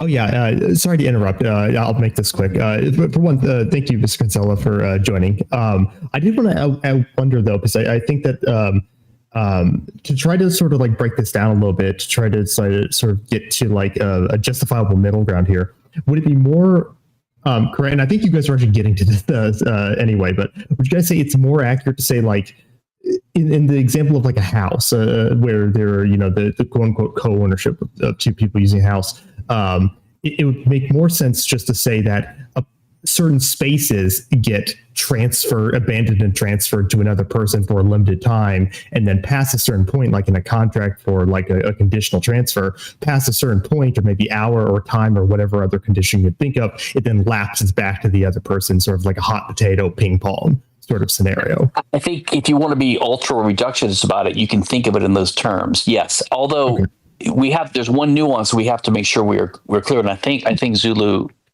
is on the same page on this. The nature of property rights is the right to exclude, not the right to use. Okay, so that's important in this context, because it means that it's not like if the right to if property was a right to use, then you could see a problem with co-ownership, because two people can't have the right to use something at the same time. It doesn't make any sense. But if it's the right to exclude, then it's not logically impossible for two people to have the right. In other words, for an outsider to use my house, they need the permission of both people. Like, so you could have two people that are co-owners of a house, and unless they both agree, a third party can't enter the house. That's not logically impossible to imagine. But it is logically impossible to imagine that the two owners of the house can choose to use the house at the same time in different ways. That doesn't make any sense. But they could both. You could have a requirement that they both can exclude people from it. And once you understand property rights in that way, then you don't have to be quite so reductionist in understanding what's going on in the property rights case between the husband and wife. I mean, I think the better way to look at it, or the more realistic way to look at it, is you have co-tenants. I mean, it doesn't have to be husband and wife. You have two people renting an apartment together. They don't even own the apartment together outright, but they're co-owners, and each one has a bedroom, and they agree not to enter the other's bedroom, but they have a common space. They have the living room and the kitchen, right? And they agree to use. They can both use the kitchen, but they obviously can't stand in the same location at the same time. Or if one wants to have a party and the other can't have a party and cook for people at the same time. So in that case, there could be potentially a conflict over who gets to use the pots and the pans in the standing space in the kitchen, but the contract specifies what happens in that case. So the whole purpose of property rights is to have a set of rules that answer the question who can use a resource at a given time if there's a conflict. But that's what the contract does. That. So the contract combined with property rights prevents there from being a case where where conflict can't be avoided. It can always be avoided. And I agree with Zulu, though, that contracts have to be subsidiary to and flow from property rights. I do agree with them on that. Mm-hmm. But go ahead, guys. Yeah, no, I will give this over to, you can always change your mind in a second, but I do want to jump in on this point of exclusion, where, well, if we think about property rights as a right to exclude, like DSA or whatever, then it kind of gets rid of any sort of problem with group ownership. I don't think that's necessarily the case, because if, we had Crusoe and Friday both own a stick, well, they both have the right to exclude outsiders from the stick. Certainly that's the easy part. But what if Crusoe wants to spearfish, Friday wants to leave the stick absolutely alone? That's Friday's, that's what he wants to do with the stick. Well, can they exclude each other's use at the same time? That is, Crusoe wants to exclude Friday from keeping the stick still. Right. No, you're right about that. Mm-hmm. Yep. You're right about that. And you're right. I overstated the case probably, but I'm just saying we do have to keep in mind that that's what it is ultimately when we discuss what's going on here. But ultimately in a co-ownership case, what I would say is ultimately there has to be a specified rule as to what happens when there's a conflict like this. And ultimately, if they can't, the rule could be they both have to agree.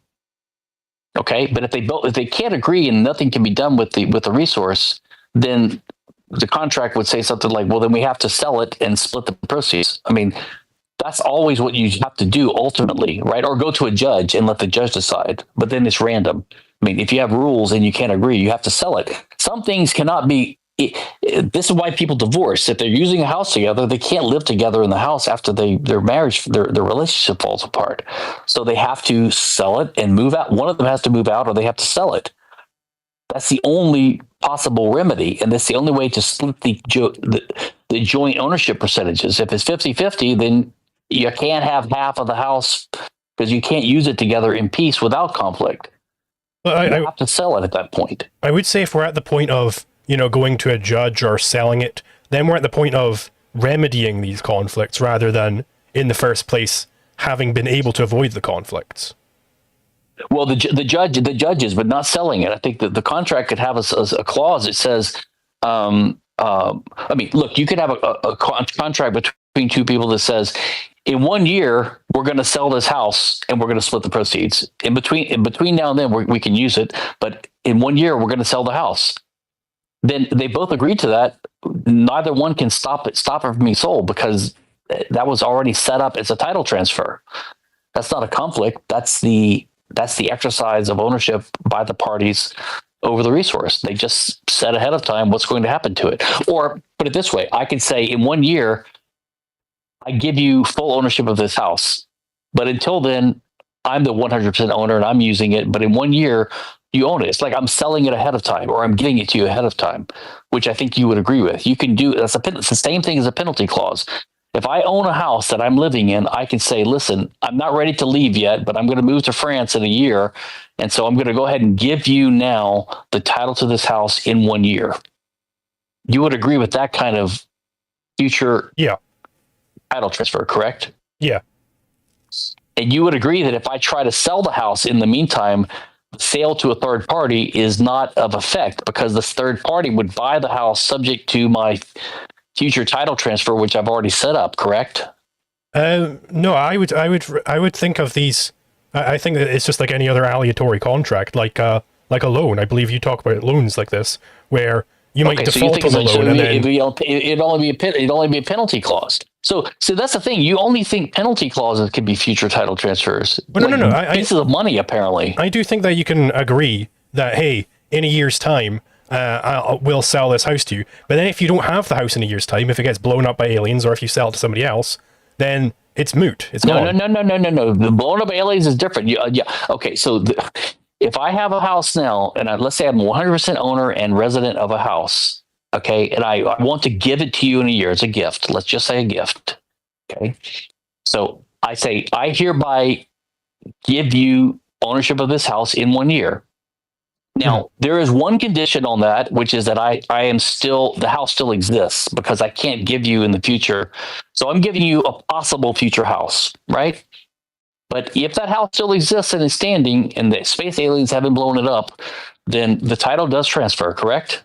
I would disagree on there is the potential that I give it to somebody else instead in the meantime. And I think that if I really do own the house in the meantime, then I am allowed to do that. Yeah, but why? Because I own the house. I'm allowed to trade it to whoever I want. I could abandon it in the first place at any time before that. I think there's a problem with your theory is that you want to have it both ways. You want to say that it's possible to have your current intention now bind your ownership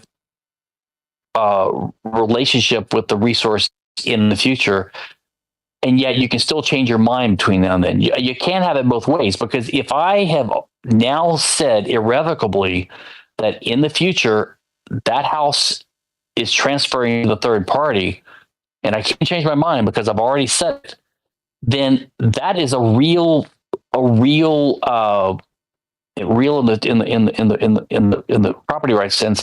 It's a real burden on the property. And if a third party now buys the property, they're buying it subject to that transfer. I've already transferred it, and you could have a title transfer office which records this so it's publicly known. A third party knows they can't buy the house from me, or they could buy it for a year, but in a year it's transferring to this guy. That is set in stone. That cannot change. So that's how we view this differently. But I think my view is consistent, because you think you can transfer it for the future because you can set your opinion now and you can't change it, yet you could still sell the house anyway.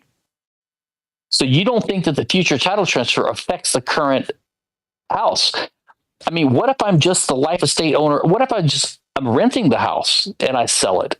Why does that rental not affect the property? Because I'm not the owner, right? But by the same token, if I'm the owner of the house, I'm only the owner for 1 more year. I'm not the owner forever, because I've already set in motion the title transfer in 1 year.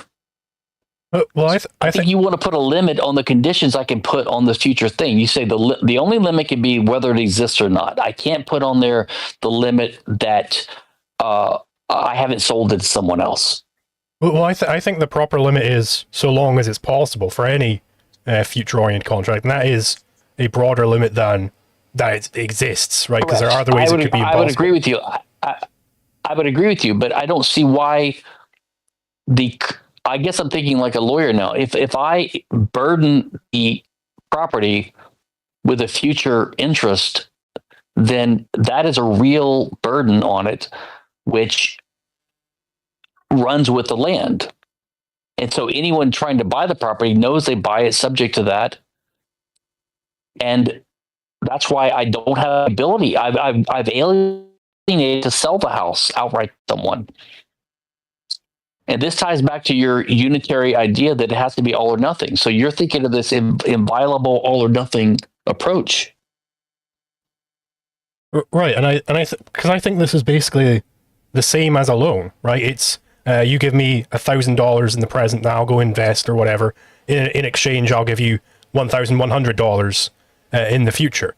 But like that doesn't mean that I'm not allowed to spend that money in the present because I still own it. It's I might default on the loan. So it really is. Hey, if I have traded away all that money and I didn't get it back by the time a year comes and I don't have $1,100, then yeah, the loan's just gone bad. I totally agree with that, but and I agree with it that loans should not be viewed as enforceable obligations. But that doesn't mean that you can't have complicated title transfers. I mean, I think that instead of viewing loans as a enforceable obligation, a promise, that it should be in which breach of contract is possible. I think loans should be characterized as title transfers, but that doesn't mean that. And one of the conditions of a future title transfer is that the thing to be transferred exists and is owned by the promisor, so to say, or the transferor. Right. But that doesn't mean that you couldn't have complicated limitations. It's just that in the case of a loan, number one, money is fungible.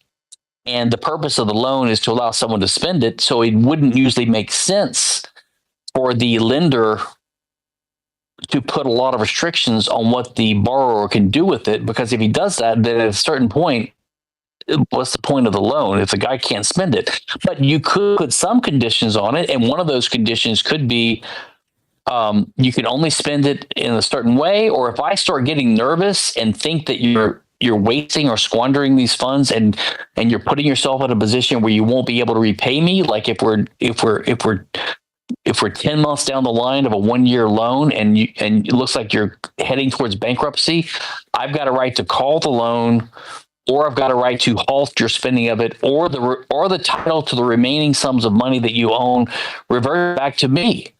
You could do things like that in a loan. It adds expense and complexity, but it's perfectly compatible with property rights, right? It's because there's a specification in the contract of who owns the money at all times. And I loan the money. I give you the money for you to use. So now you're the owner of the money, but you set up a title transfer that says a conditional title transfer that says in 6 months, if I do the following things that make you nervous, then the title goes back to you.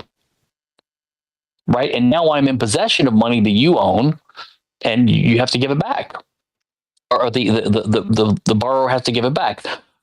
You could imagine things like that. And in the case of a house where I own a house, let's say I'm the owner and I give you a life estate, or I give you a 1-year lease. I say you can use this house for 1 year. I have given you basically full ownership of the house minus the right to sell it for a year. And then in 1 year, I've set up a title. Look, I did the same thing recently, arguing with people about wills, because like David Gordon has this nitpicking idea that you can't have a will because you can't transfer title to something in a will because it's only effective when you're dead. And when you're dead, you don't exist anymore. You don't have any rights anymore. So I said, well, you could easily get around that. You could have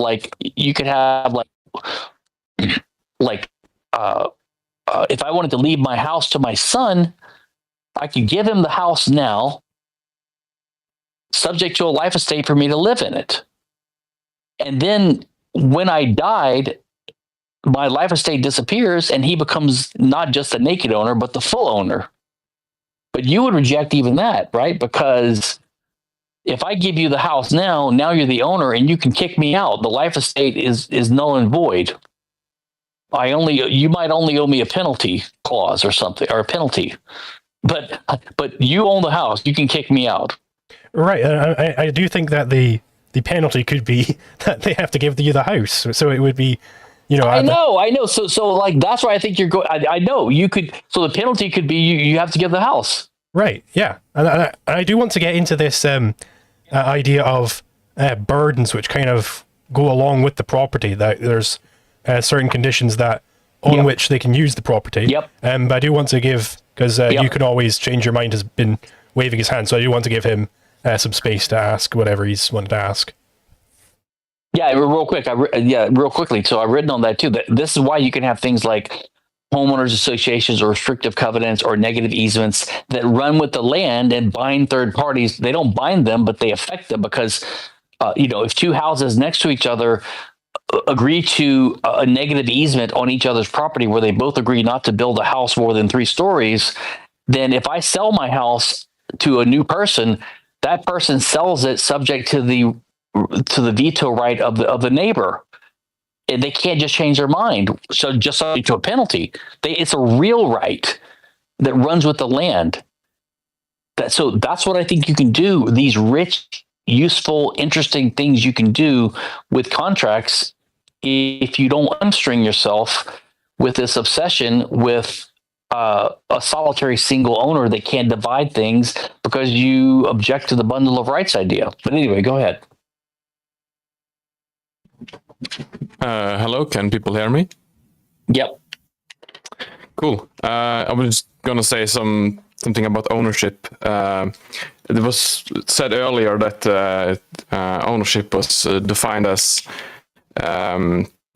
right to exclude, but I think the concept is more than just a definition.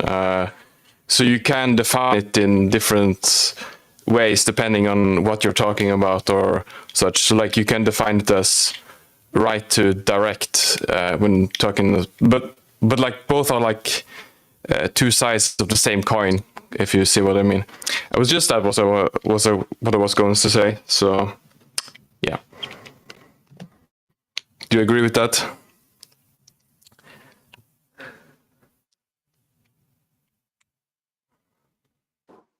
Zulu, do you want to jump in? Sure. So I want to get into this idea of like the restrictive covenant being something which real quick.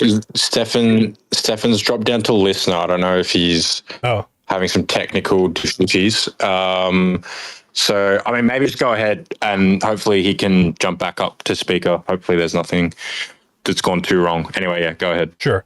So I want to kind of interrogate this idea of the restrictive covenant, specifying certain negative easements, that it's like attached to the property itself, rather than just being like, hey, if they break these rules, then it's got to transfer to like the HOA president or whatever, and yada yada yada. Because what is the actual justification for you being able to like embed this into the property until, I suppose, it's abandoned or whatever? What's the justification for that being possible, rather than just, it would be nice if that were the case? Yeah. Well, I think it's there's not like a fundamental property right to embed things. Okay. It's just that the way we describe the outcome of dividing property right up. So basically, you reject it because you reject the idea of the bundle of rights, and you reject that because you think there has to be one owner.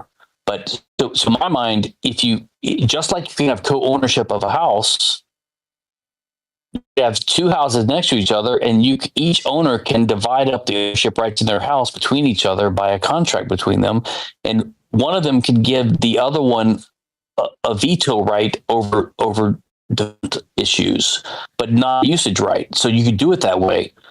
Just like a life estate means that I have the underlying ownership and the right to sell it and the right to use it after they die, but the tenant or the life estate person, the usufructuary, has the right to use the house, but they don't have the right to sell it.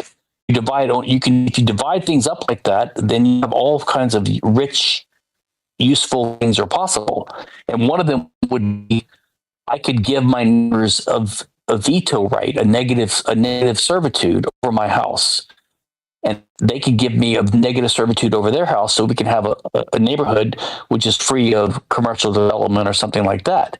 And because that's a real right, in other words, I've given you part of my property right in my house, then it runs with the land, or can be described as running with the land, because you can only sell what you own. So if I sell my house, a new person it's not like they're party to the agreement, but they're buying a piece of property which has only partial ownership rights. It has usage rights and resale rights, but it doesn't have the right to build it 3 stories high because other people have the right to prevent that with their negative easement.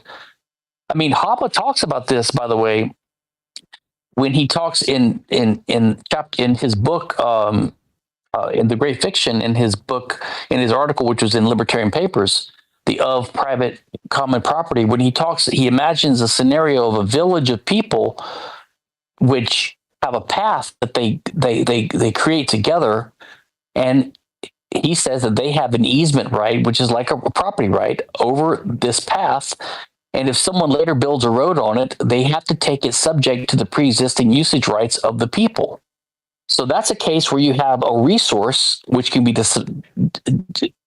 identified by its different characteristics, but it has different aspects of it which have different ownership claims, right? Life is complicated sometimes, and in a sense, everything in reality is connected to everything else because that's what it means to exist, is to have an effect on other things, right? So yeah, I can look at this thing called a car and say I'm the only owner of it, but the car has an effect on other things, right? Which is why you can divide things up. If there's a huge plot of land, I divide it up. I can abandon my claim to part of it, but that's not the only thing I can do with it. You could have an apartment complex which has co-owners. 5 people can get together and build an apartment complex as a business and then rent the units out to tenants. Then you have 5 people that are co-owners of this resource as defined by the contract between them. So it sounds like, and correct me if I'm wrong, that like kind of the example of why we should accept that there is this bundle of rights thing is because there is such a thing as easement rights. You can't build like a donut homestead around somebody. They've got to have some sort of easement to get out. No, that's not my argument at all. That's Walter Block's argument. I don't agree with that argument. And Dominion. Okay, so then what? I think you just cut out. Okay, so then what would be like how do we from first principles get to this idea that a property right is rather a bundle of associated rights rather than just the right to exclude? Well, I think that like Hoppe's example, I think is based upon the intuition that the world is complex, and when you homestead a resource, you're doing it by a certain embordering action, right? A certain mixing of labor action. All these things mixed together, but you're only homesteading the extent that you have transformed or embodied a resource. Just like if you walk across the land and all the people are using this land for hunting, they haven't built a house on it. They haven't used it in other ways, so it doesn't prevent people flying airplanes over it, or homes a plot of it and building a house on it. But they do it recognizing the pre-existing usage rights of people to roam and to hunt. Which is one reason why one argument of this, like the property is theft people, is that the enclosure movement, like in Europe, in a way took property rights because it gave 100% binary allodial ownership minus the king's power to the lord. I mean, to the lord, and took away the easement rights of people to hunt, things like that. So I think that just like you can imagine, if you had like the plains in the U.S. and you have someone homesteading it, they don't homestead the whole thing when they build a farm. They homestead the part that they embroidered and that they transformed, that they used, right? But their neighbors, they're next to other undeveloped land, and when people develop that, so to have this concept of property rights over the land, you have to have embedded in that a recognition that everything is connected and that your usage rights are somehow connected to your the way the thing has to be used. Which is why some people argue that property rights would have a different application in things like water or airways or airwaves, the electromagnetic spectrum, or animal rights, animal homes. The property rights have to adapt to the nature of the resource that you want to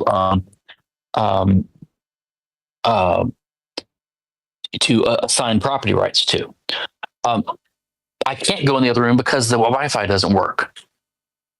And so my point is that you I forgot what I was saying, guys. I got interrupted, but I'll let someone else talk now. No worries.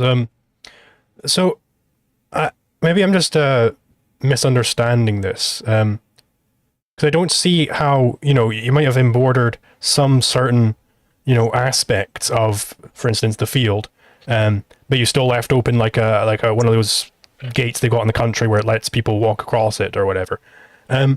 Now that just seems to me that they have completely embroidered the field, but they're communicating to people. They're letting people walk across it in the same way that I've got a path which leads up to a mailbox, which is communicating to people that they can come and deliver letters there.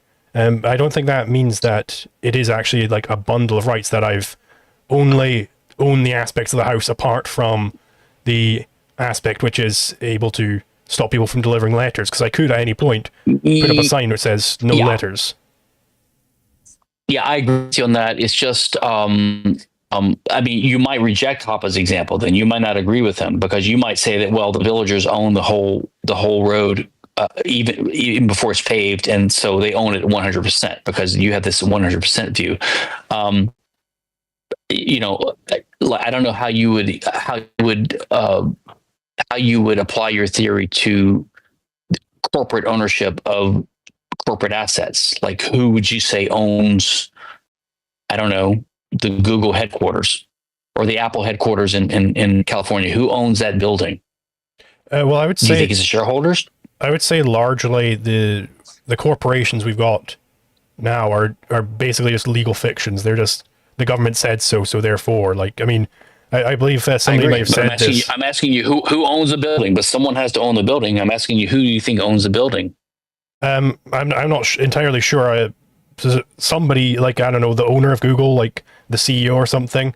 That's the way you'd have to do it. I'm not sure what their actual founding documents look like. So I wouldn't be able to tell you. He's just an employee. You hire an employee like the president or the CEO. He's just the guy that's in charge on a daily. He can be fired at any time. He's the CEO. He's not the owner. Well, he's not the owner legally. But I'm asking, from libertarian theory, who is the owner? Is it the shareholders? Is it the creditors who have a claim against that are owed to them by the Is it the customers? Is it the contractors? Is it the Well, I think you'd have to do a whole lot of work to try and untangle. Okay, well, who did this purchase? Who did that? Who, like, because I think a lot of it is, it's completely obfuscated because of the fact that they're not operating upon like the non-aggression principle. But I will give Casimir the opportunity to step in. This? The Google company. Oh, sorry. That's all right. Guys, this is my friend Zintani. She's lots of fun. I actually might get her to ask a question real quick, so go ahead, Zintani. What do you want to ask? I'm just curious, like, are you asking this literally? Because the building is owned by Google. The company owns the building. Or are you getting at something else?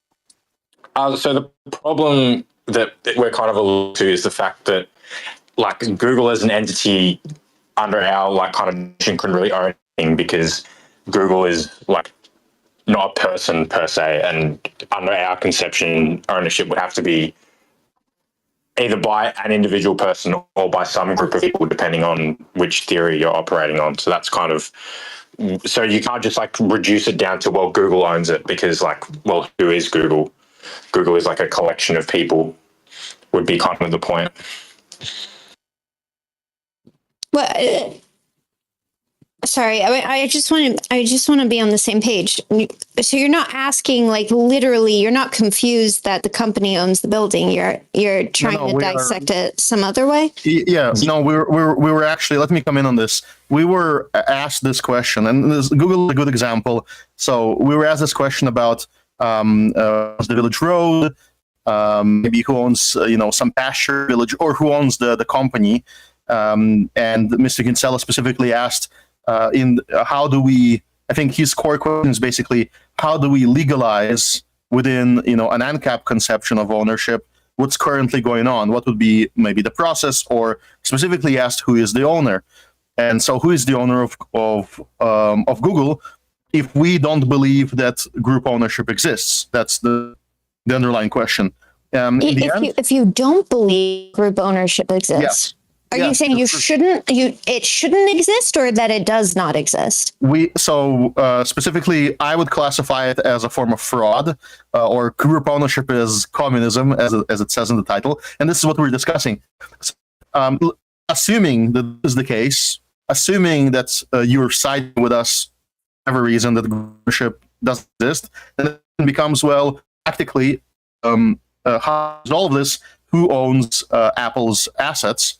And then, or Google's assets, and then their functional answer. So there could be somebody does objectively. We don't know that, and we have to discover it by unraveling the whole chain of homesteading that occurred. That's a possible answer. Until this unraveling occurs, the legalization court might place hypothetical guardianship on potential owner that we're trying to locate. We see the asset, we know it's owned by somebody, and hypothetically, we can put protections on it, wagering that they're the owner. It's also possible to discover that nobody owns it, such as I believe is the case with the people just walking a pathway and clearing a path their feet. It's quite possible that they have failed to homestead. That's one possible outcome. That they didn't properly homestead. They didn't make it objectively visible to an outsider that they're excluded, and therefore an outsider can come in and start placing toll booths on the road and paving the road, and the villager will say, "What are you doing? We're walking here all the time." And he says, "Tough luck." Similarly, if a farmer's farming a field and the field had no objective signs, borders, or it looked like it was abandoned, and he plowed the field, and somebody comes in, "Well, I actually own this field. I had the intention in a few years to plow this field, or I'm hunting here. You can't take my field." Well, sorry. You should have made that explicit. If you were the owner, you would have made it explicit. Making it explicit is the conception of ownership. And so it's either discoverable, and you can possibly act, in my mind, the guardian of the potential of the existing owner. It might be discovered that we were just chasing a ghost, and we have to start homesteading. And then maybe the current user automatically becomes the homesteader. And a security company that excludes from the building. I want to ask Intani, what is that? I think all of it, or most of it. But what I don't understand, my question is, like, what is the over-under philosophical point we're making? Are we saying, like, group ownership is always communist? Even like the Google building, they are communists in capitalistic society. So communism is inside capitalism, or capitalism does not? What are we saying? We're saying that if I have a private company and I have, and I quote unquote, there's no shares. I'm not putting it out to the public market, then that is capitalism. I am the full owner. You can have managers, CEOs, millions of people on staff. I'm still full owner. I think New York Times is a good example of it. It's owned by a family. total, is some mysticism created by the U.S. government, where you can have shares and yet remain the total owner as long as it's according to some contract. So people can buy gambling tickets in New York Times, maybe as investors. There are some companies that are defined virtually just by this government. For example, Apple, if you read the Apple of incorporation, there's nothing there. It's just a reference to California's, a corporate code. That's it. And so they're basically a state entity, and there is both a theoretical problem with this, meaning this conflicts with our theory of ownership. And what does it matter? What does it matter if some nerd think that it's conflicts with everything? Well, the result of this mess is. Yeah, I mean, I'm just. I am dropping frames like crazy now. I don't know what's going on, but it's not going to be particularly possible to keep that going any longer. So I'm just going to cap it off there. I think we got pretty much everything covered. I can't think of anything which was really missed. But yeah, no, it was a great stream. Thank you everybody who came along, and thank you especially to Dannycat who donated $5 Australian earlier. Thank you very much, and I'll see you guys next time. Hopefully this is actually still up to date so people can hear this explanation. I don't seem to be dropping too many frames at the moment. I think I don't know, Twitter servers just went down or something. When you speak, it's loud and clear. From my perspective, it'd be the flow from whatever is forwarding the stream to YouTube. I was seeing on OBS itself. I was dropping frames, so I assume I had some sort of internet hiccup, which means that, my connection to the Twitter servers was probably to blame. But yeah, I'll see you guys next time.